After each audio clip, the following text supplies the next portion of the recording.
ओम शांति। आप सभी को इंटरनेशनल डे ऑफ योगा की बहुत बहुत बधाई हो, मुबारक हो। हर वर्ष की भांति इस वर्ष भी हम सभी मिलकर के इंटरनेशनल डे ऑफ योगा मना रहे हैं। अंतर केवल इतना है कि इस वर्ष ऑनलाइन सब कुछ हो रहा है। मिल हम अभी भी रहे हैं, पहले भी मिलते थे, लेकिन अभी ऑनलाइन मिल रहे हैं। सोशल डिस्टेंसिंग का पालन करके मिल रहे हैं।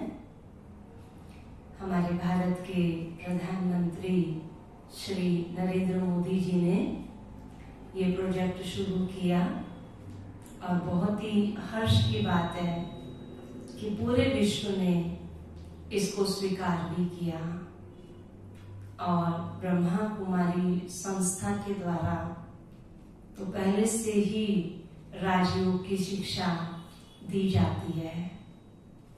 तो आज हम आपको इस विषय पर थोड़ा सा क्लियर करना चाहेंगे कि योग भी दो प्रकार का होता है। एक है हठ योग और दूसरा है राजयोग। तो जो हठ योग है वो शरीर के लिए है, इसलिए उसमें शारीरिक क्रियाएं होती हैं। हम उसमें शारीरिक आसन करते हैं, प्राणायाम करते हैं, व्यायाम करते हैं और जो भी कुछ उसके अंदर क्रियाएं होती हैं वो सब करते हैं। और वो भी अनिवार्य है, क्योंकि शरीर का स्वास्थ्य अगर अच्छा है तभी आपका मन भी परमात्मा में एकाग्र हो सकता है। अगर आपको शरीर में मानो कहीं दर्द है या कहीं आपके शरीर में अकड़न है, ऐंठन है या कोई तकलीफ है शरीर के अंदर, तो शरीर की तकलीफ जो है वो कई बार मन को भी एकाग्र नहीं करने देती है। तो जो हठ योग है वो हमारे शारीरिक स्वास्थ्य के लिए अनिवार्य है, लेकिन साथ साथ जो राजयोग है वो आत्मिक स्वास्थ्य के लिए, स्पिरिचुअल वेलनेस के लिए, स्पिरिचुअल हेल्थ के लिए अनिवार्य है। क्योंकि हेल्थ के केवल एक ही एस्पेक्ट्स नहीं होते हैं। हेल्थ हमारी फिजिकल भी है, सोशल हेल्थ भी है, इकोनॉमिकल हेल्थ भी है और स्पिरिचुअल हेल्थ भी है। अगर हमारी केवल फिजिकल हेल्थ अच्छी है लेकिन हमारी स्पिरिचुअल हेल्थ अच्छी नहीं है, स्पिरिचुअली इमोशनली हम स्ट्रॉन्ग नहीं हैं, तो हमारी फिजिकल हेल्थ भी धीरे धीरे डाउन होने लग जाती है। आप देखेंगे कि आजकल हमारे सेक्रेटरीज बढ़ते चले जा रहे हैं, फिजिशियंस कम होते जा रहे हैं और सेक्रेटरीज बढ़ते चले जा रहे हैं। और सेक्रेटरीज क्या कहते हैं कि जो आपके फिजिकल एलिमेंट्स हैं उसका भी रूट कॉज आपकी मेंटालिटी है, आपकी इमोशनल हेल्थ है। अगर आप इमोशनली स्ट्रॉन्ग नहीं हैं तो उसका असर आपकी फिजिकल हेल्थ पर भी आता है। तो फिजिकल हेल्थ से भी ज्यादा जरूरी इमोशनल और स्पिरिचुअल हेल्थ है। अगर आपका मन सशक्त है, मन के अंदर पॉजिटिविटी का खजाना भरा हुआ है, तो आपका मन आपके तन को भी चला लेगा। आप सभी इस बात के अनुभवी हैं।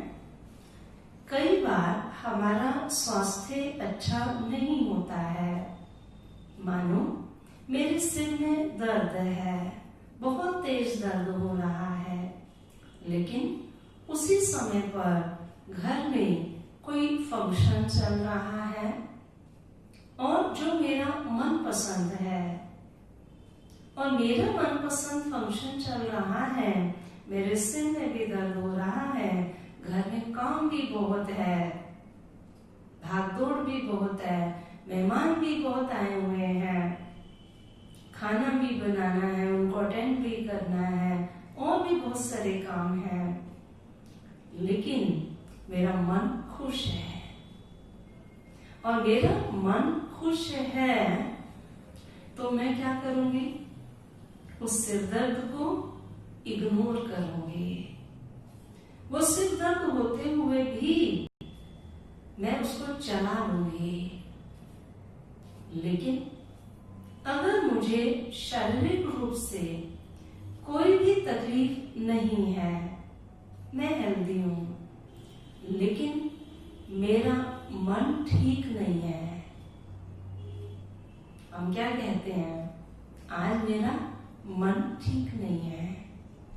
तो अगर मेरा मन ठीक नहीं है तो तन ठीक होते हुए भी तन कार्य नहीं करेगा। क्यों? मेरा मन ठीक नहीं है। इसलिए मन का स्वास्थ्य अति अनिवार्य है। मन का निरोगी होना, मन का पॉजिटिव होना अति अनिवार्य है। अगर मेरा मन हेल्दी है तो तन कैसा भी क्यों ना हो, मन उसको चला लेता है।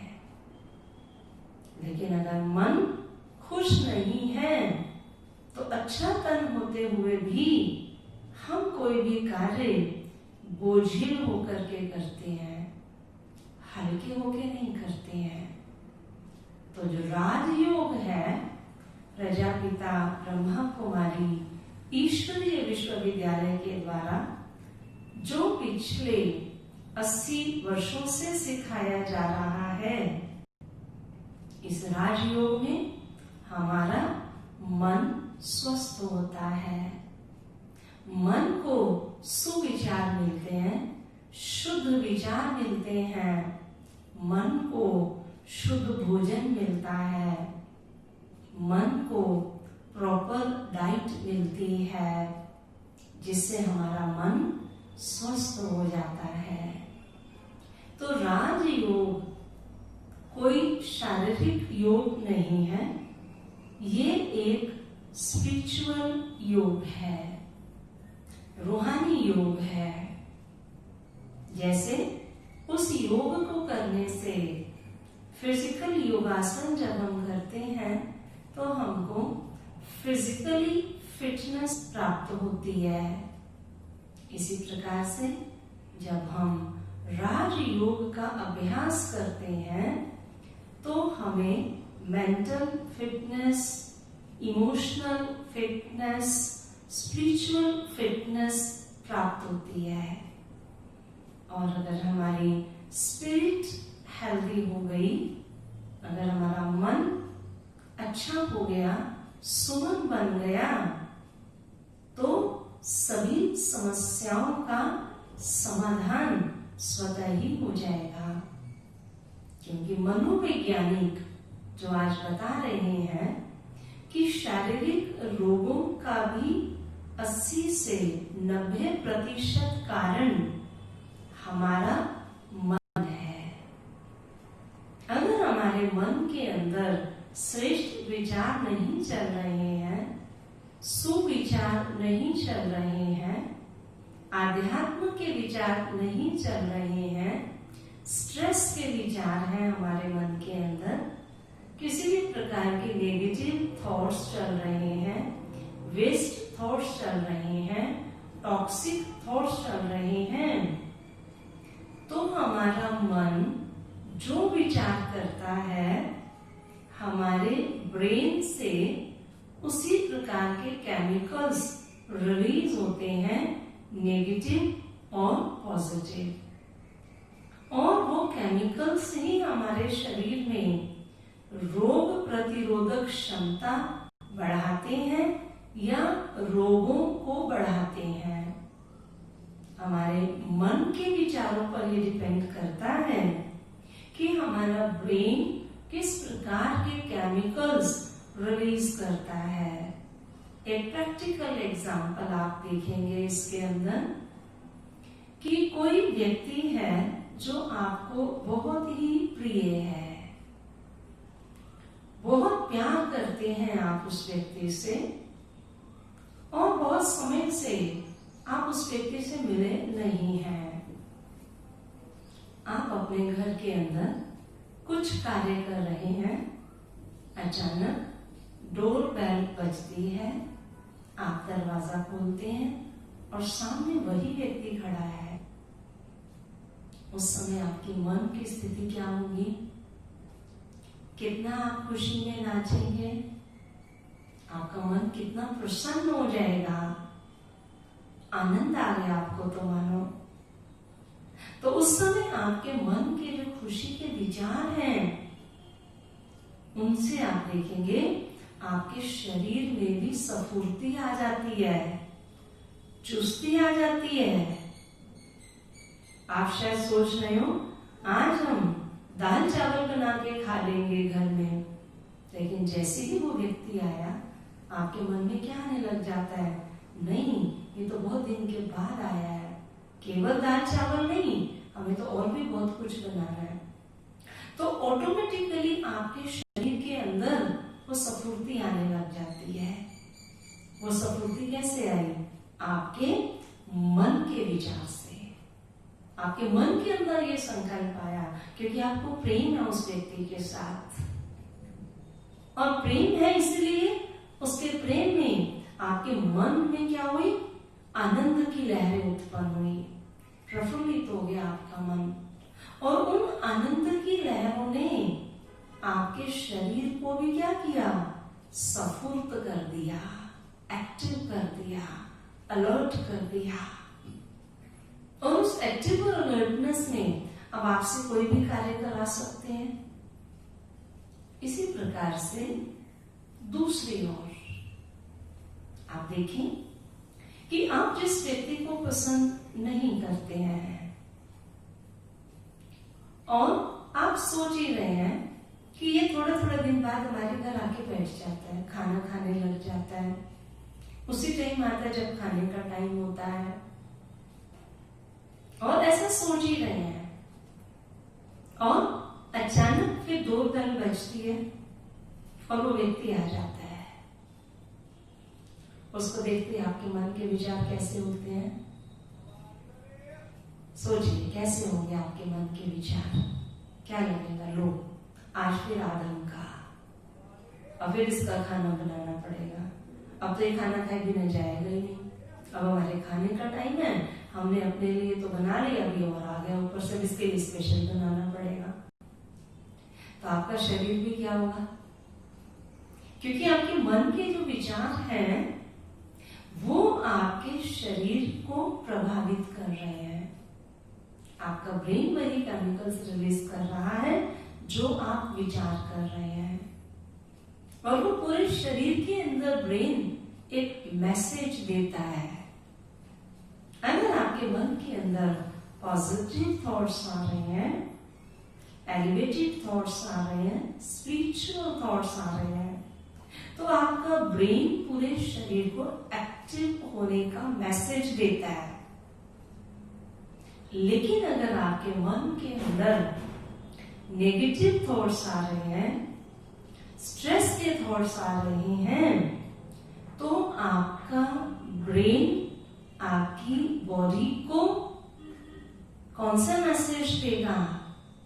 एक्टिव होने का मैसेज नहीं देगा, डल होने का मैसेज देगा। तो बॉडी के ऑर्गन्स भी क्या फील करते हैं? डल फील करते हैं। तो हमारा जो राजयोग है, राजयोग हमको यही सिखाता है कि आप अपने मन को स्वस्थ करें, आपका मन स्वस्थ होगा तो मन के स्वास्थ्य का प्रभाव तन पर 100% आता है। गारंटी है, प्रूवन है, रिसर्चेस है इसके बारे में बहुत सारी। प्रैक्टिकल आप अपने डेली रूटीन में भी इसको रिसर्च कर सकते हैं। तो राजयोग, इसे राजयोग क्यों कहा गया? क्योंकि इस योग के अंदर सब योग समाये हुए हैं। राजयोग में भक्ति योग, कर्म योग और अनेक प्रकार के योग। इसमें हम परमात्मा को याद करते हैं, तो ये भक्ति योग भी है। हम इसको चलते फिरते उठते बैठते कर्म करते हुए करते हैं, तो ये कर्म योग भी है, ये संन्यास योग भी है। क्योंकि इसमें हम क्या करते हैं? बुराइयों का, नेगेटिविटी का संन्यास करते हैं। इसीलिए इसे संन्यास योग भी कहा गया है। और ये योग सब योगों का राजा है, इसलिए भी इसे राजयोग कहा गया। इस योग के द्वारा हम अपनी सारी कर्मेंद्रियों के ऊपर राज्य करते हैं, कंट्रोल करते हैं। आज हमें हमारे अपने ऑर्गन्स के ऊपर कंट्रोलिंग पावर नहीं है। हम जो देखना चाहते हैं उसके अलावा भी हम बहुत सारी ऐसी चीजें देखते हैं जो हम देखना नहीं चाहते हैं। हम बहुत सारी ऐसी बातें बोल देते हैं जो हम बोलना नहीं चाहते हैं। हम बहुत सारे ऐसे कर्म कर देते हैं जो हम करना नहीं चाहते हैं।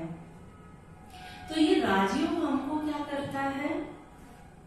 ये हमको अपनी कर्म इंद्रियों के ऊपर राज्य करना सिखाता है। Controlling power, self controlling power ये हमको देता है। इसलिए इसे राजयोग कहा गया है। और इस राजयोग के द्वारा हमें अष्ट शक्तियों की प्राप्ति होती है। जैसे हम देखते हैं देवियों को अष्टभुजाधारी दिखाया गया है, तो अष्टभुजाएं अष्ट शक्तियों का प्रतीक है। और हम उन देवियों को क्या कहते हैं? शिव शक्तियां।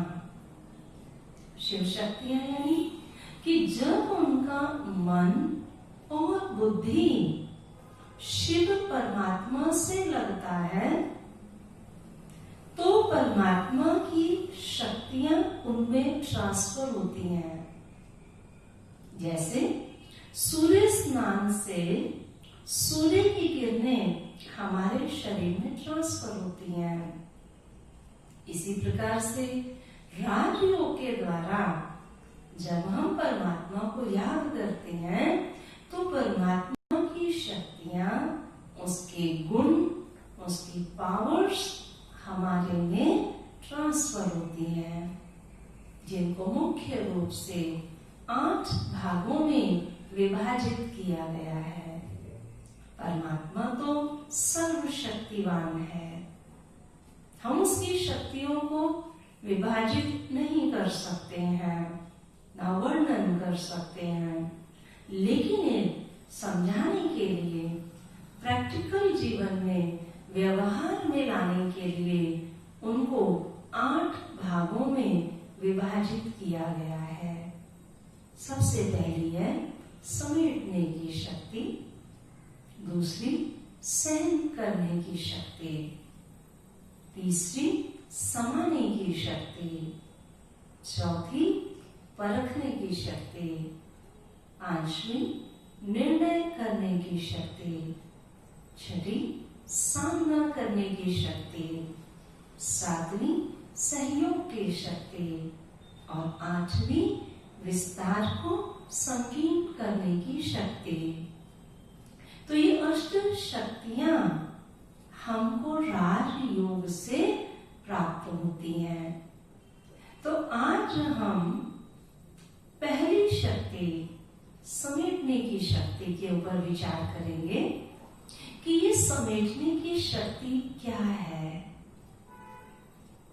समेटना यानी अपना बैगेज पैक करना, पावर टू पैकअप, किसी भी चीज को पैकअप करना, समेटना। जैसे आप देखेंगे कि जब हम कहीं यात्रा पर जाते हैं तो यात्रा पर जाते समय हम क्या करते हैं, अपना बैगेज पैक कर लेते हैं, समेट लेते हैं।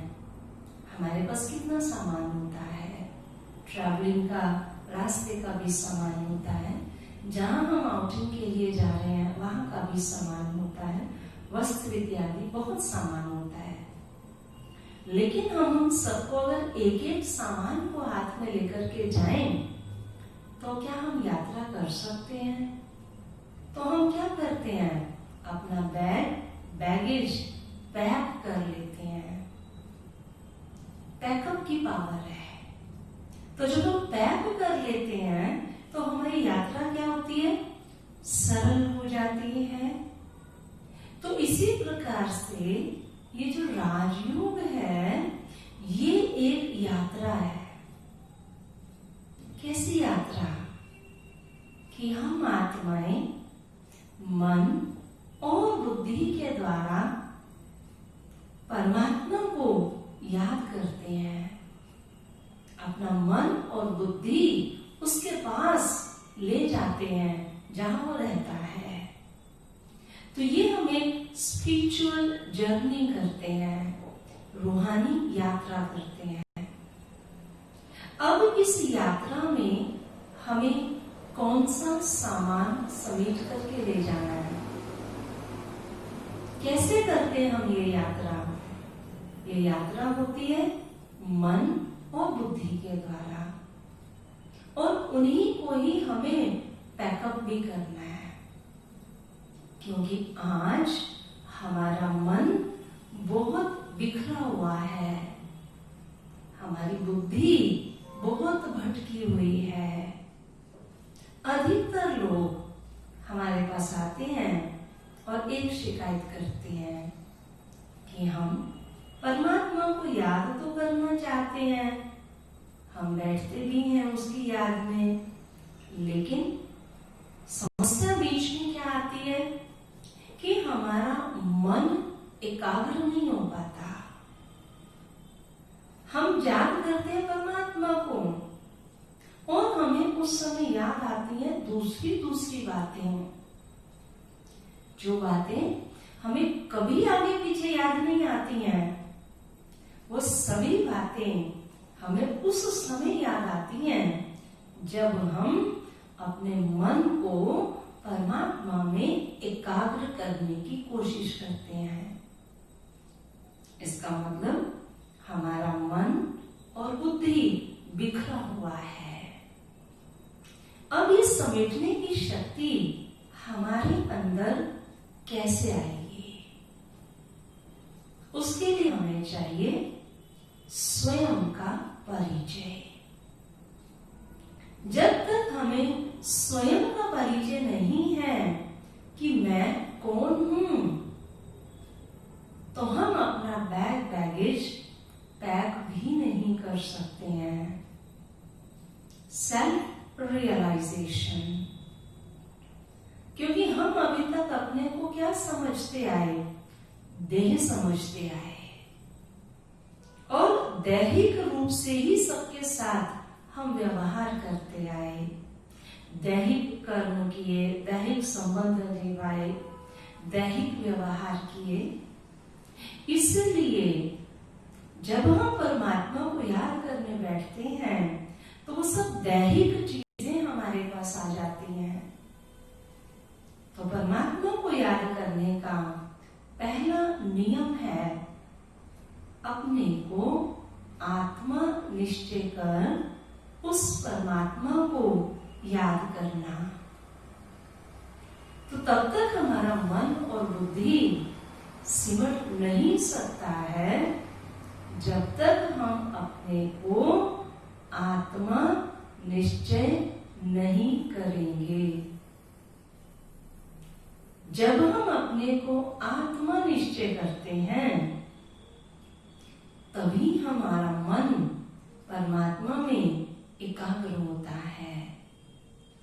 तो राजयोग के लिए सबसे पहले हमें स्वयं का परिचय चाहिए कि मैं कौन हूं। तो जैसे कि आज तक हम स्वयं को देह समझते आए, तो परमात्मा ने हमको बताया कि बच्चे तुम ये देह नहीं हो, तुम तो कौन हो?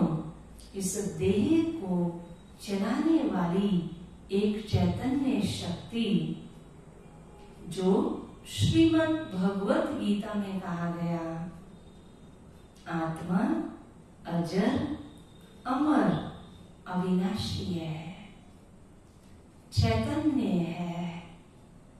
ना उसे शस्त्र काट सकता, ना उसे पवन उड़ा सकती है, न जल उसे भिगो सकता, न शस्त्र उसे काट सकता है। कोई भी उसका कुछ भी बिगाड़ नहीं सकता है। तो मैं अजर अमर अविनाशी चैतन्य शक्ति आत्मा हूं। इस शरीर को चलाने वाली एक ड्राइवर हूं। ये शरीर मुझ आत्मा की गाड़ी है और मैं ड्राइवर बनकर के इस शरीर रूपी गाड़ी का कंट्रोल करती हूँ। और मेरा निवास स्थान मस्तक के बिल्कुल बीच में है, जहाँ पर हम सभी तिलक भी लगाते हैं, बिंदी भी लगाते हैं। आप देखेंगे कोई भी शुभ अशुभ कार्य होता है तो तिलक लगाया जाता है, और तिलक हमेशा कहाँ लगाया जाता है? मस्तक के बिल्कुल बीच में लगाया जाता है। यही मेरा निवास स्थान है। आप देखेंगे हमारा जो संबंध होता है, स्नेह होता है, वो भी आत्मा के साथ ही होता है। आत्मा जब देह का त्याग कर देती है तो हम अपने नियर एंड डियर्स को क्या मैसेज डिलीवर करते हैं? हमारे दादाजी चले गए, या हमारी दादी चल बसी, या हमारा नाना जी हमारे बीच में नहीं रहे। वो शरीर तो वही होता है, हम सबके बीच में ही है शरीर तो भी हम क्या कहते हैं? हमारा फलाना संबंधी हमारे बीच में नहीं रहा। कौन नहीं रहा? हमारा संबंध किसके साथ था? क्या शरीर के साथ? अगर उस शरीर के साथ हमारा संबंध था तो शरीर तो वही है, शरीर तो कहीं नहीं गया। अभी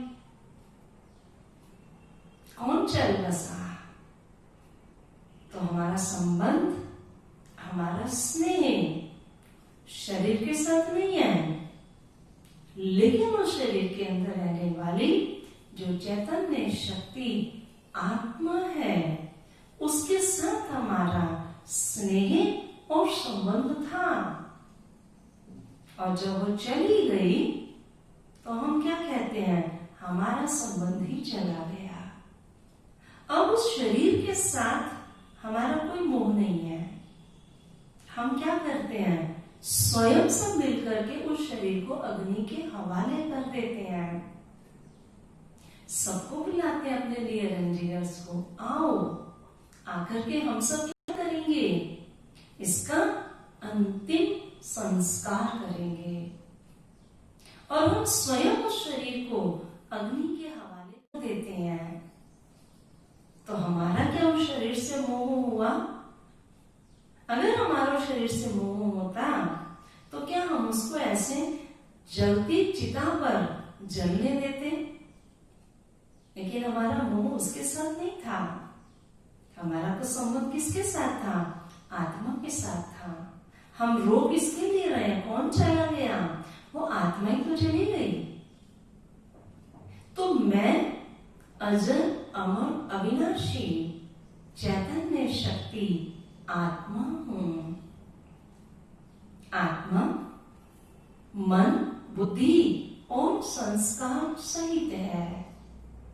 जैसे आप देखेंगे शरीर में अलग अलग कर्म करने के लिए अलग अलग ऑर्गन्स हैं, ऐसे ही आत्मा के अंदर भी मन, बुद्धि और संस्कार है। आत्मा की सबसे पहली शक्ति है मन। मन का काम क्या है? सोचना, विचार करना। और हम अपनी साधारण भाषा में क्या कहते हैं? हर व्यक्ति के अंदर दो मन होते हैं। एक्चुअली मन दो नहीं होते हैं। मन में आने वाले विचार दो प्रकार के होते हैं। मन तो एक ही है, लेकिन मन में जो विचार उत्पन्न हुए किसी भी कार्य को करने के लिए, डू और डू नॉट, करूं ना करूं, ये करूं ये करूं, ऐसा करूं ऐसा करूं, ये विचार सब कहां उत्पन्न हो रहे हैं? हमारे मन के अंदर उत्पन्न हो रहे हैं। तो मन क्या करता है? विचार करता है। और मन के अंदर मनोवैज्ञानिकों के अनुसार अनेक प्रकार के विचार आते हैं, जिसको वो कहते हैं नेगेटिव थॉट्स आते हैं, पॉजिटिव थॉट्स आते हैं, एलिवेटेड थॉट्स आते हैं, टॉक्सिक थॉट्स आते हैं, वेस्ट थॉट्स आते हैं, राइट थिंकिंग आती है, रॉन्ग थिंकिंग आती है, अनेक प्रकार के विचार। और जिस भी प्रकार का विचार हमारा मन करता है, हमारा ब्रेन उस प्रकार के केमिकल्स रिलीज करता है।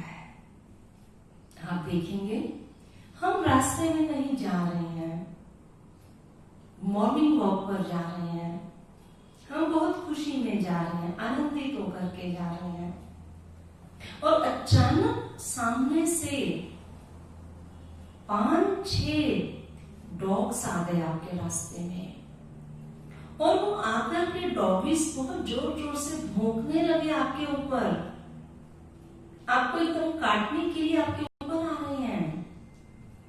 आपके मन में क्या विचार आएंगे? आपकी बॉडी क्या रिएक्ट करेगी? क्या कहते हैं? हम तो क्या हो गए? घबरा गए। और घबराने से क्या हुआ? पसीने छूटने लग गए। तो जो मन ने विचार किया, बॉडी ने क्या किया? रिएक्ट किया। तो जो भी हम मन में विचार करते हैं, बॉडी वो रिएक्ट करती है। ब्रेन हमारा वैसे ही केमिकल्स रिलीज करता है, उसी प्रकार की कमांड हमारे शरीर को जाती है और हमारा शरीर रिएक्ट करता है। तो इसीलिए भक्ति के अंदर मन को लोगों ने क्या कहा? मन चंचल है। क्यों? क्योंकि मन के संकल्पों की स्पीड इतनी फास्ट है, कहा जाता है कि अगर इस संसार में कोई सबसे तीव्र गति का वाहन है तो वो है हमारा मन।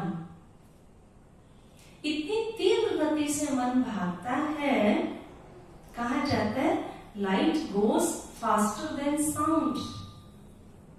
तो मन की गति भी कितनी है? लाइट से भी तेज है। इतनी तेज गति से मन दौड़ता है।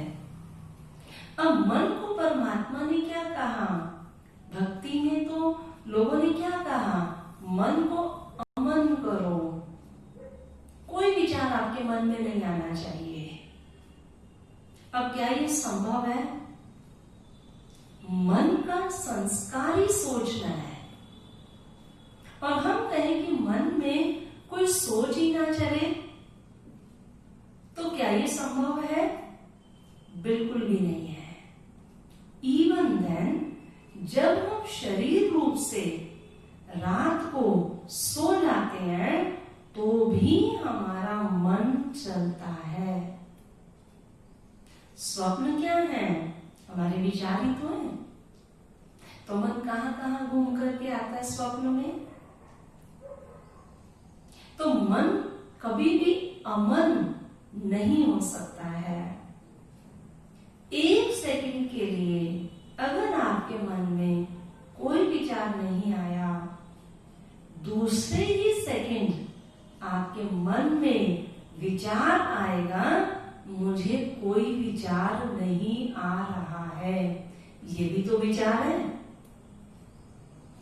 अगर आप ये सोच रहे हैं कि मैं तो कुछ भी नहीं सोच रही, ये सोच ही तो नहीं है, ये विचार ही तो है आपके मन के अंदर। तो कोई भी क्षण, कोई भी पल ऐसा नहीं होता जो आपके मन में कोई विचार ना आए। निरंतर, जैसे हमारा हार्ट है, उसमें बीटिंग चलती रहती है ना। कोई भी पल ऐसा होता है जो हमारा हार्ट रेस्ट लेता है। रेस्ट कभी रेस्ट लेगा तो हम तो फिर पूर्णतः रेस्ट में चले जाएंगे। कब वो रेस्ट लेगा? जब हम पूर्णतः रेस्ट में चले जाएंगे। इसी प्रकार से हमारा मन भी तब तक नहीं रुक सकता है जब तक आत्मा और शरीर साथ साथ है। इवन देन, जब आत्मा शरीर का त्याग कर देती है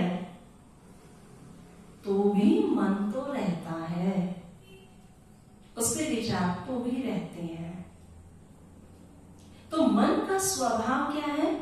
विचार करना। हम मन को कभी अमन नहीं बना सकते हैं। फिर दूसरे कई लोग क्या कहते हैं? मन का दमन करो, दबाओ। मन में कोई भी प्रकार के विचार आ रहे हैं, उनको दबाओ, सप्रेस करना।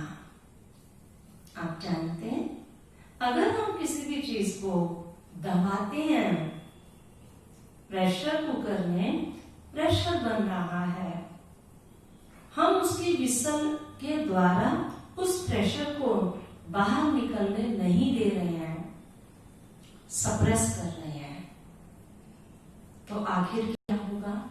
रिजल्ट क्या होगी उसकी? ब्लास्ट। तो इसी प्रकार से अगर हम अपने मन को दमन करते रहें, दबाते रहें, दबाते रहें, दबाते रहें, तो आखिर अंत उसका क्या होगा? रिजल्ट क्या होगा उसका? तो परमात्मा ने क्या कहा? ना तो मन को अमन करो, ना मन को दमन करो, मन को सुमन करो। श्रेष्ठ मन, सुविचार, श्रेष्ठ विचार। मन का स्वभाव विचार करना है। रोज सुबह आंख खुलते ही हम अपने मन को कोई ना कोई सुविचार दें, श्रेष्ठ विचार दें, शुभ विचार दें। तो जब श्रेष्ठ विचार, शुभ विचार, सुविचार देंगे तो मन के अंदर धीरे धीरे अपने आप को वेस्ट से समेटने की शक्ति आती जाएगी। मन सिमटता चला जाएगा हमारा। जो राजयोग से शक्ति प्राप्त होती है, समेटने की शक्ति। दूसरी, आत्मा के अंदर बुद्धि है। आज बुद्धि भी बहुत भटकी हुई है। बुद्धि का काम क्या होता है कि मन के अंदर जो विचार आते हैं वो श्रेष्ठ हैं, नहीं है, उनको कर्मों में लाना चाहिए, नहीं लाना चाहिए, वो नेगेटिव है, पॉजिटिव है, एलिवेटिव है, टॉक्सिक है, राइट है, रॉन्ग है, ये जजमेंट हमें हमारी बुद्धि देती है। बुद्धि का काम है जजमेंट देना। तो मन जो भी विचार करता है वो बुद्धि रूपी फिल्टर से फिल्टर होकर के हमारे कर्मों में जाते हैं और हमारे कर्मों से हमारे संस्कारों में जाते हैं। तो बुद्धि का श्रेष्ठ होना, दिव्य होना, सद्बुद्धि होना अनिवार्य है। इसीलिए आप देखेंगे कि जब हम भक्ति में भगवान की प्रार्थना करते हैं, पूजा करते हैं, आराधना करते हैं, अर्चना करते हैं, क्या मांगते हैं? हे भगवान सद्बुद्धि देना। आप जानते हैं कभी किसी ने आज तक सद्मन नहीं मांगा। क्या मांगते हैं? सद्बुद्धि मांगते हैं। क्योंकि मन का तो मालूम है, मन में अनेक प्रकार के विचार आते हैं और जिन्होंने अपने मन के विचारों को कंट्रोल कर लिया उनकी बुद्धि दिव्य स्वतः ही बन जाती है। इसीलिए ये दूसरी कहावत भी कहते हैं, अपना मन चंगा ते कटौती में गंगा। तो मन चंगा मीन्स मन में सुविचार, क्योंकि बुद्धि का जो भोजन है वो हमारे मन के विचार है।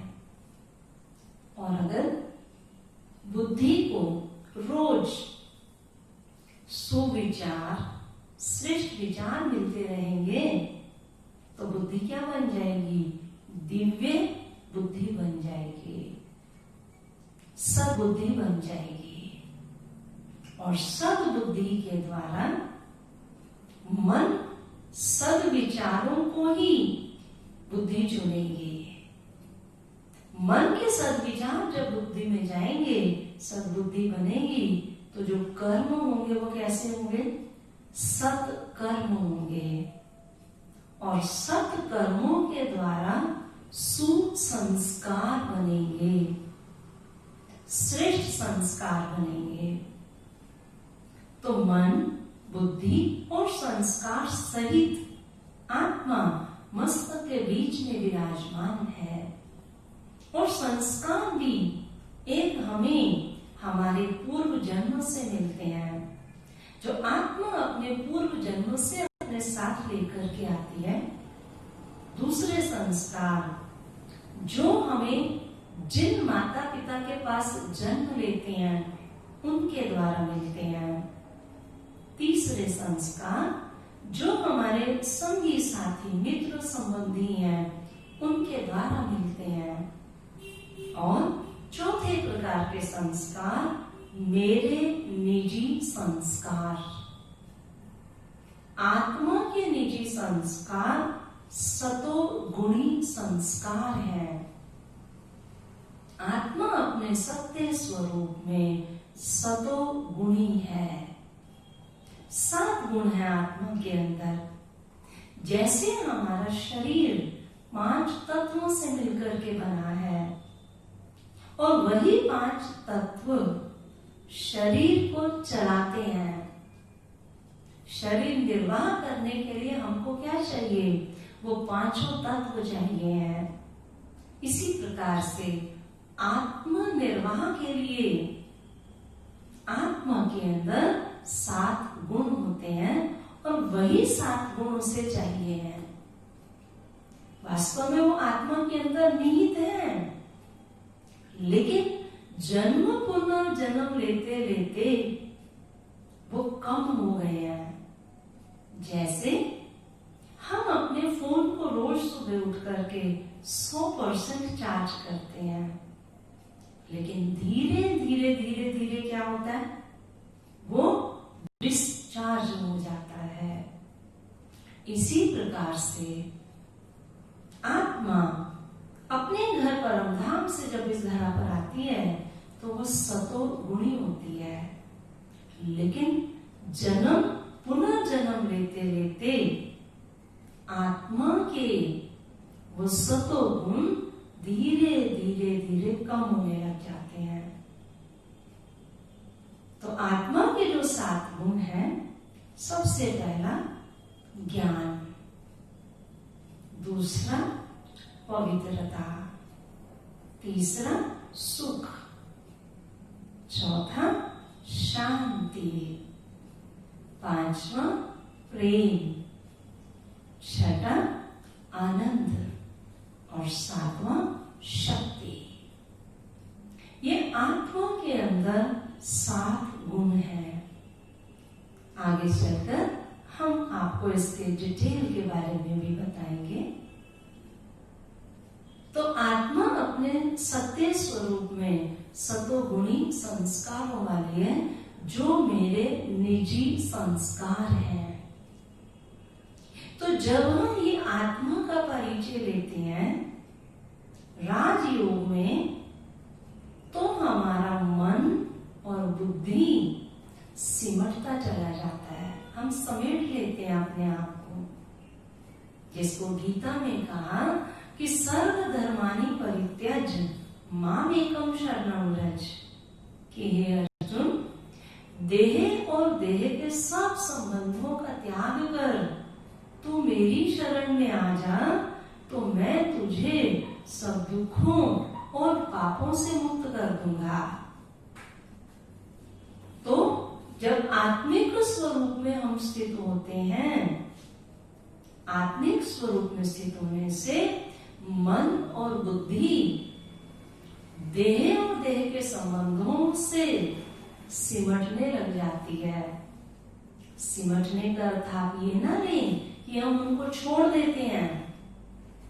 छोड़ना नहीं है किसी को भी, ये ज्ञान नहीं दिया भगवान ने हमको, उन्हीं के साथ रहना है। लेकिन सबके साथ रहते हुए, गृहस्थ व्यवहार में रहते हुए, अपना काम धंधा कारोबार करते हुए भी हमें ये स्मृति रखनी है कि मैं एक अजर अमर अविनाशी चैतन्य शक्ति आत्मा हूं। मैं इस संसार में एक मुसाफिर हूं। तो मुझे अपना बैगेज कैसे रखना है? पैकअप करके रखना है। अपने मन और बुद्धि को अत्यधिक विस्तारों में नहीं ले जाना है, लेकिन उसको क्या करना है? समेटना है, एकाग्र करना है। तो ये समेटने की शक्ति, एकाग्रता की शक्ति हमें राजयोग के माध्यम से ही मिलती है, और उसके लिए जरूरी है स्वयं का सत्य परिचय, जो आज आप सभी ने जाना। इसके विषय में आगे भी हम और जानेंगे। तो अभी हम कुछ देर के लिए अभ्यास करते हैं राजयोग का, अपने मन और बुद्धि को स्वयं के सत्य स्वरूप पर एकाग्र करने का। तो आप सभी जहां भी बैठे हैं सीधे होकर बैठ जाएं, अपनी कमर को सीधा कर लें, अपने मन को आज्ञा दे दें। अगर कोई भी अभी दूसरा विचार आएगा तो हम वो दूसरा विचार अभी नहीं करेंगे।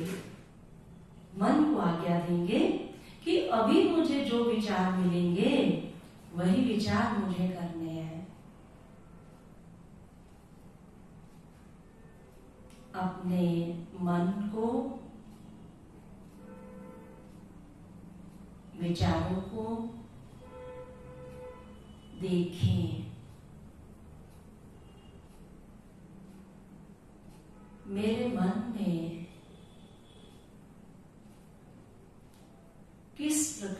के विचार चल रहे हैं।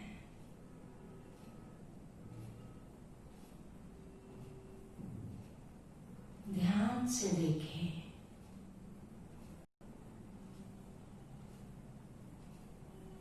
मेरा मन शांत है।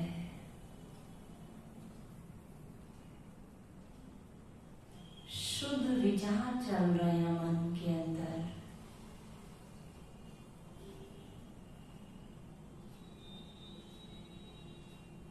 एकाग्र हो गया है मेरा मन।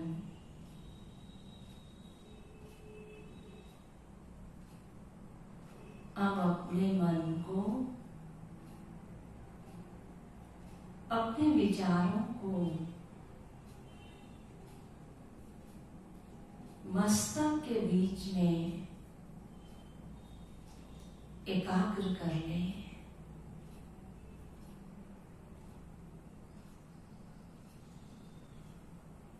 अनुभव करें मस्तक के बीच में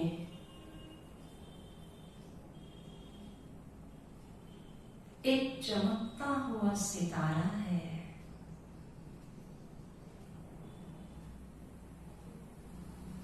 यही मेरी वास्तविकता है।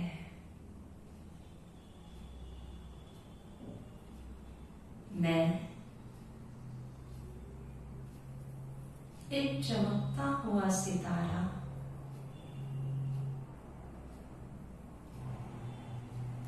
मस्तक के मध्य हूं।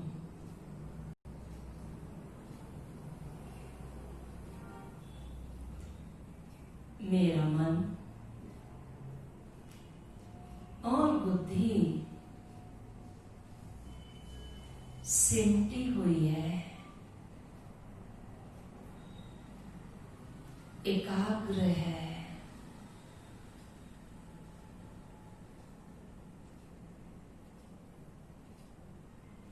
मैं सतोगुणी आत्मा हूं।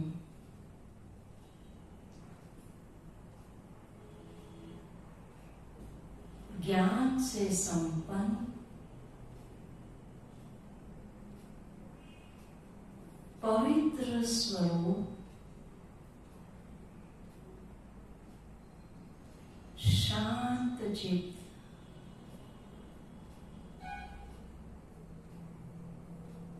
सुख स्वरूप,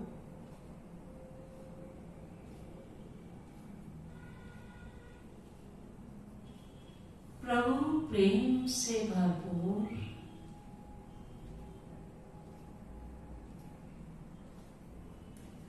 प्रभु प्रेम का आनंद लेने वाली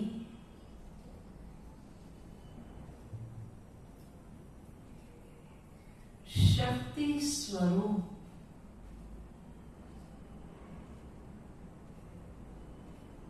मैं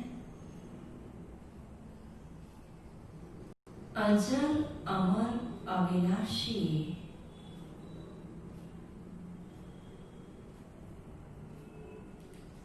चैतन्य शक्ति हूं।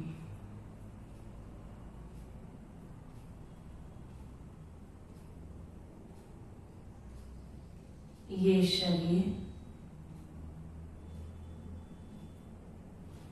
मुझ आत्मा का वस्त्र है।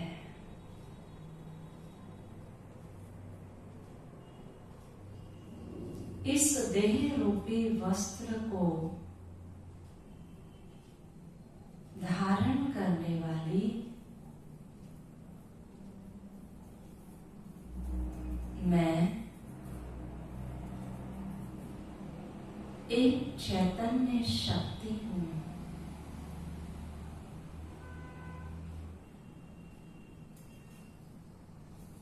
मस्तक के मध्य में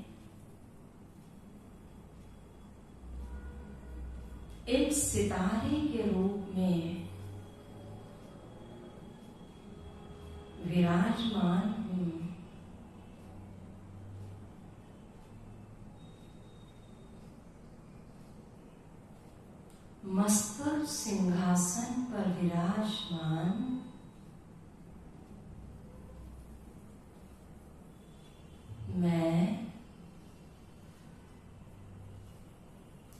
चमकता हुआ सितारा हूं।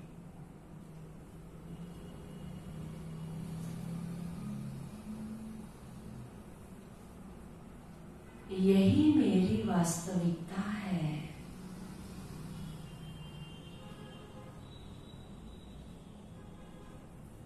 इन कर्मेंद्रियों से कर्म कराने वाली मैं अजर अमर अविनाशी सत्ता हूं।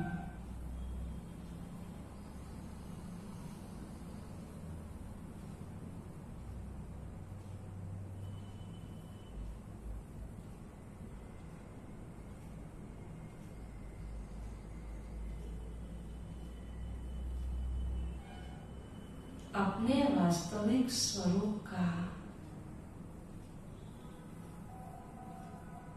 मैं आनंद ले रही हूं।